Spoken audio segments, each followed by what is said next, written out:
Дәмі өте ерекше, тойымды, жасалуы өте оңай киш с грибами дайындаймыз.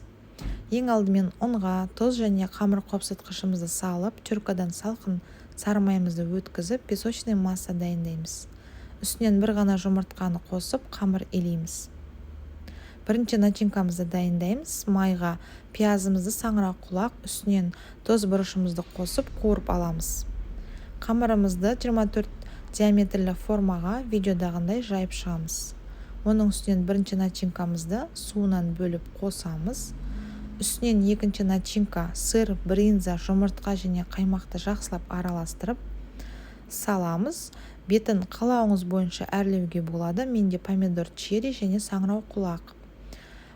Пирогымызды алдын ала 170-180 градус қызған пеште 30-35 минут пісіреміз. Толық суығаннан соң ұсынамыз. Ас болсын.